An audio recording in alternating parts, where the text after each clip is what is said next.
అత్తాకోడళ్ల summer special Kerala tour. పెరట్లో ఏర్పాటు చేసుకున్న మట్టి పొయ్యి దగ్గర అత్తగారు శారద పిండి వంటలు చేస్తూ, కాళ్ళ మన పట్టించుకొచ్చిన బియ్యం పిండిని తీసుకురా అని చెప్పింది. ఇంట్లో పిల్లలు హరీషు భవ్యలతో కలిసి టీవీ చూస్తున్న కోడలు అనామిక ఆ మాట విని, తీసుకొస్తున్నానత్తయ్య. పిండి డబ్బా పట్టుకుని శారద దగ్గరికి వచ్చింది అనామిక.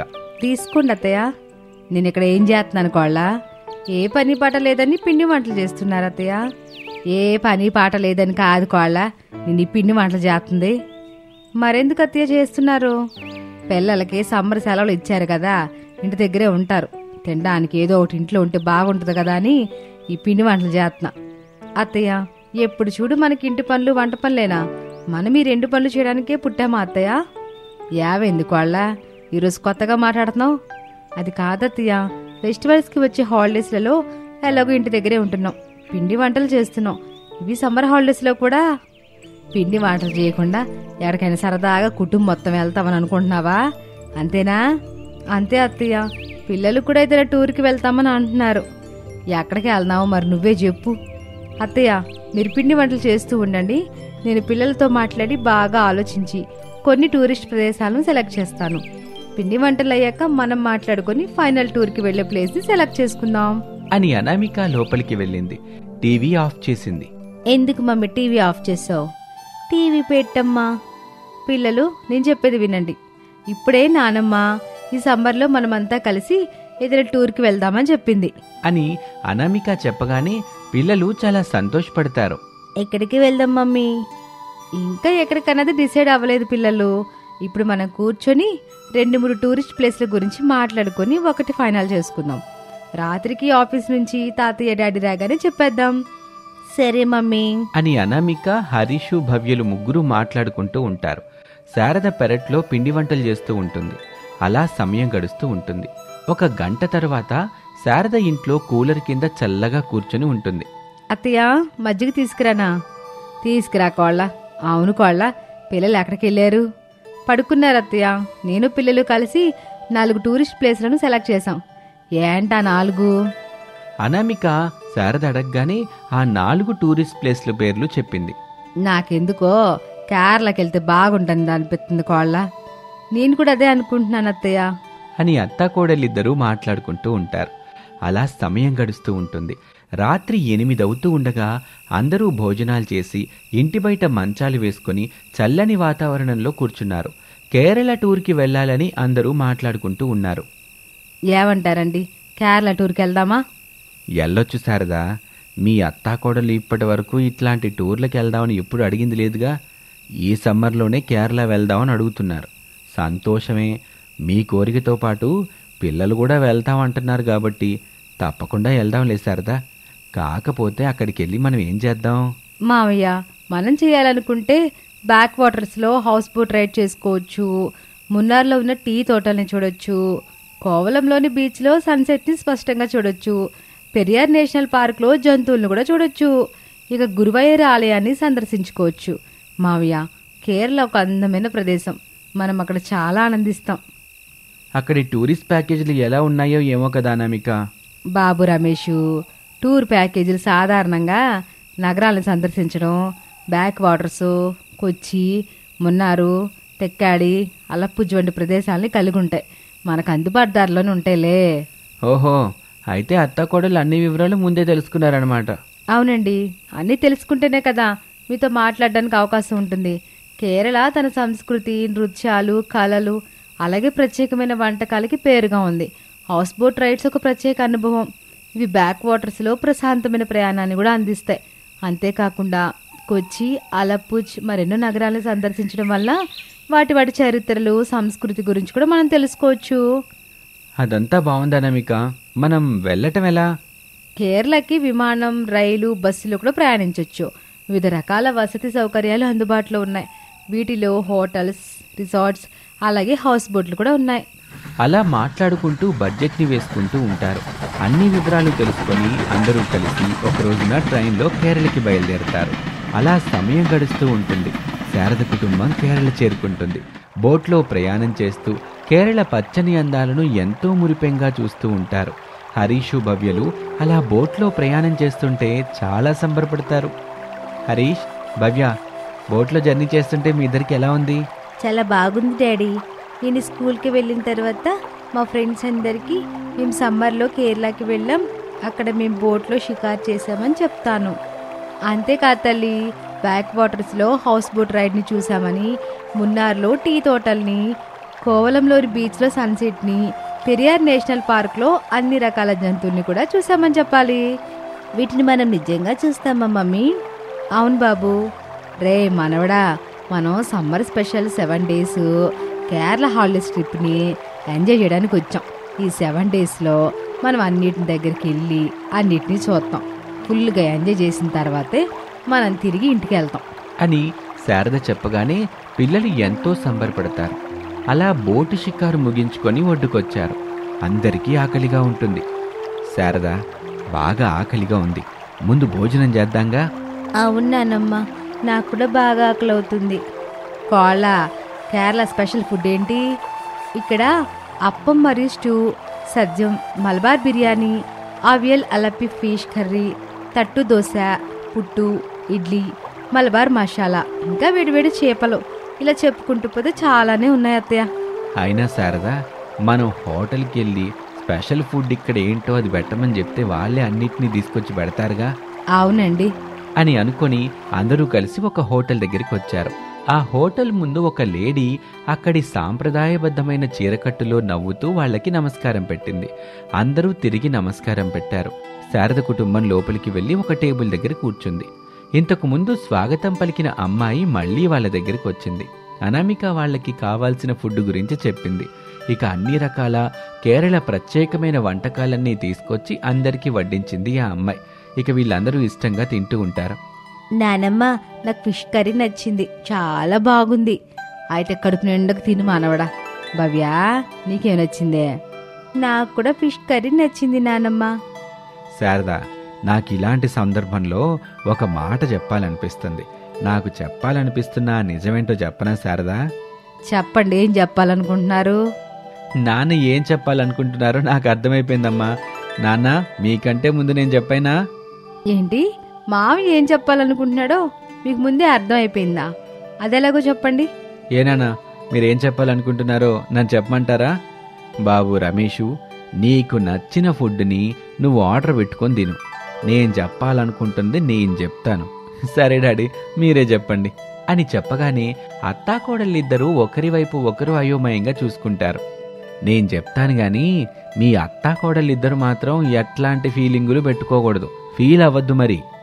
చాలండి, ముందు తమరేం చెప్పాలనుకుంటున్నారో మాకు అర్థమైందిలేండి. అవును మావయ్య. అవునా? మీ ఇద్దరికి అర్థమైపోతే అదేంటో చెప్పండి చూద్దాం. ఫిష్ కర్రీలు మా అత్త కాల్ చేసే దానికంటే ఎక్కడే బాగున్నాయని, అంతేనా? అబ్బా శారదా, నువ్వు చాలా తెలివిగలదానివి శారదా. ఎంత గ్రేట్ అంటే అంత గ్రేట్. నువ్వు భలే చెప్పావు శారదా. అలా సరదాగా మాట్లాడుకుంటూ అందరూ ఇష్టంగా కేరళ స్పెషల్ ఫుడ్ ఐటమ్స్ అన్నీ తినేస్తారు. ఇక వాళ్ళు ఉండటానికి తీసుకున్న రూమ్కి వెళ్ళి ప్రశాంతంగా విశ్రాంతి తీసుకుంటారు. అలా 7 రోజుల పాటు కేరళ మొత్తం తిరుగుతారు. కేరళలో వాళ్ళు చూడాలనుకుంటున్నటువంటి ప్రతి ప్రదేశాన్ని చూస్తారు. అన్నీ చూసి సరదాగా సమ్మర్ కేరళ టూర్ని ఫుల్గా ఎంజాయ్ చేసి ఇంటికి తిరిగి వస్తారు. అందరికీ కేరళ టూర్ చాలా మెమరబుల్గా ఉండిపోతుంది.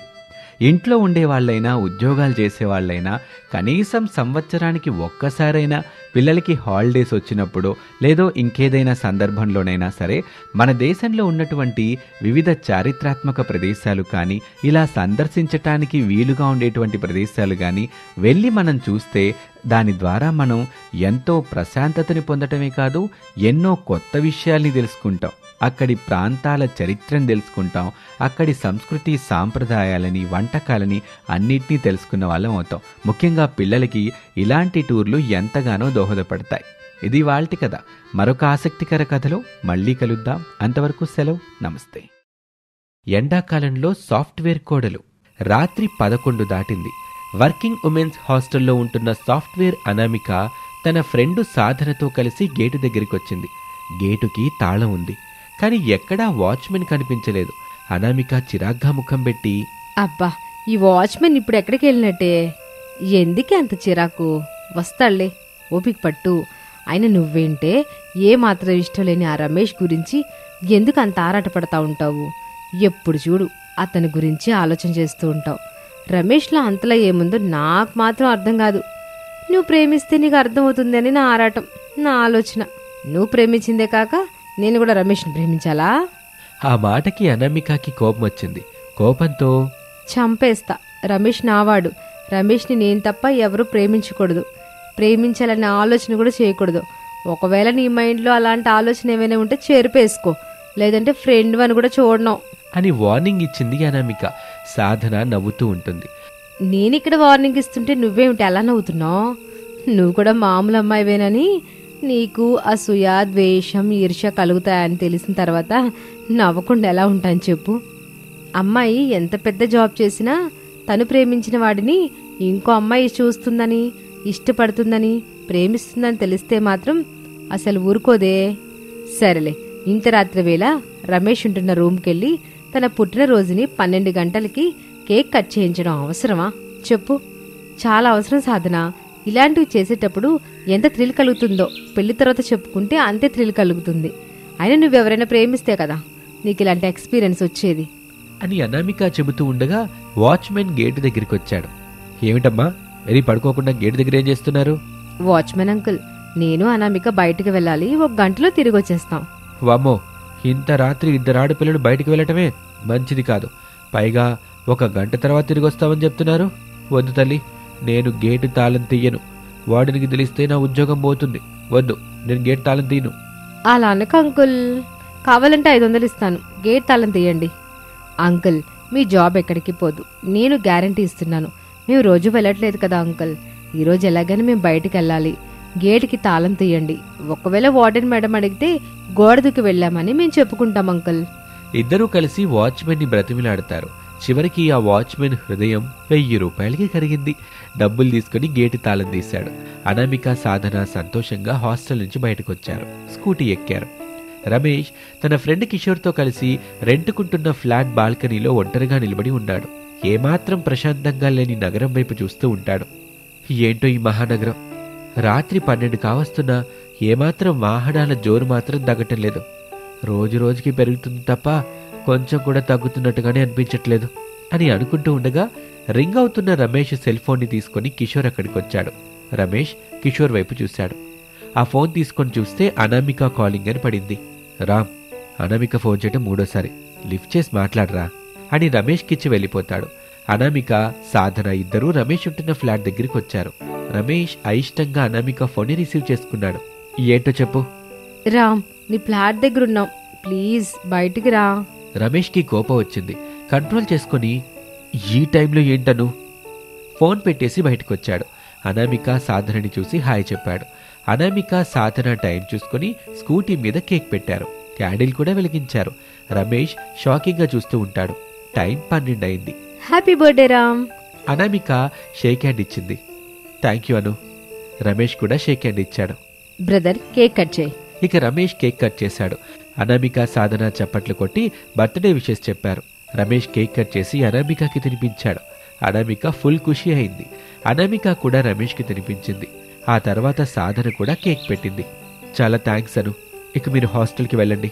ఒక్క నిమిషం రామ్ అని అనామిక గులాబీ పువ్వు పట్టుకొని ప్లీజ్ రామ్, మనం పెళ్లి చేసుకుందాం అని అడగగానే రమేష్ మనస్సు కరిగిపోయింది. గులాబీ పువ్వుని తీసుకున్నాడు. అను, నువ్వంటే నాకు చాలా ఇష్టం. నాకు కూడా నిన్ను పెళ్లి చేసుకోవాలనుంది. మరెందుకు ఆలస్యం రామ్, రేపే చేసుకుందాం.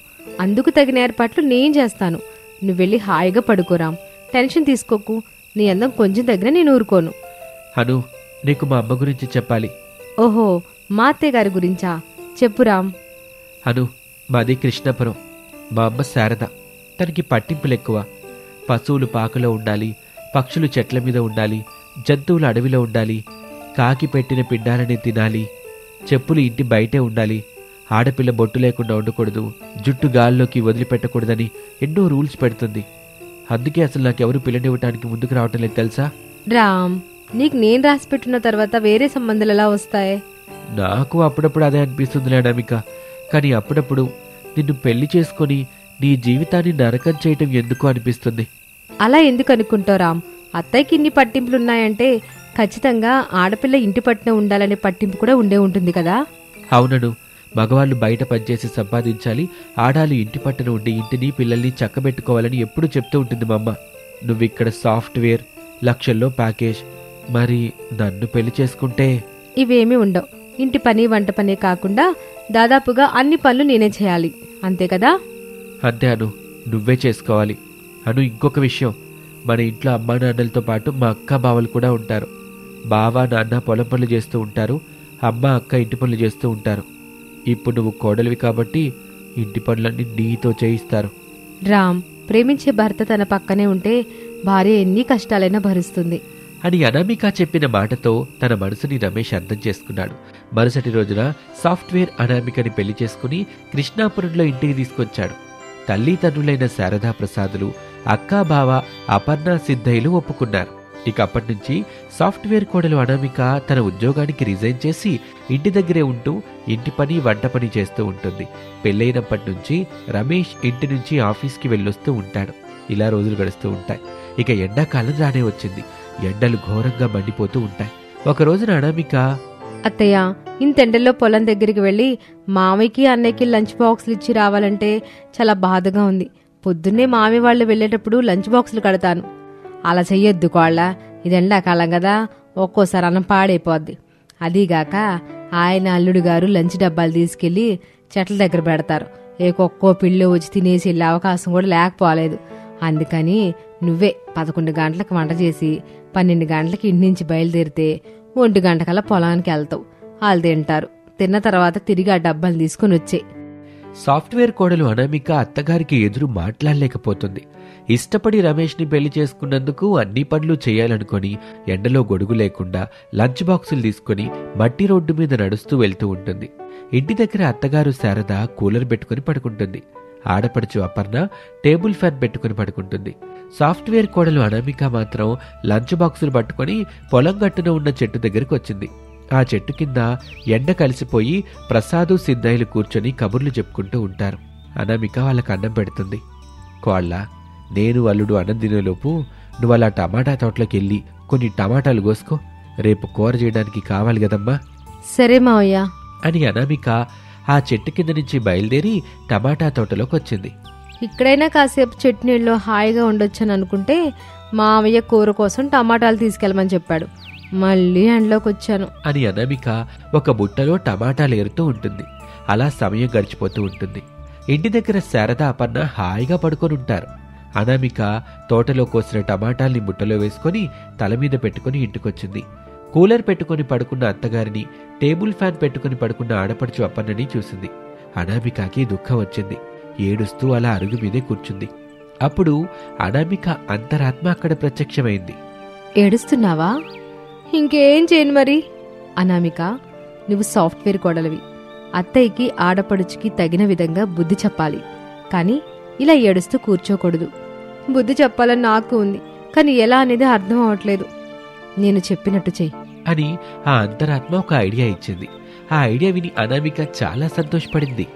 ఇక అత్తయ్యకి ఆడపడుచుకి బుద్ధి చెప్తాను అని అనామిక గట్టిగా నిర్ణయం తీసుకుంది.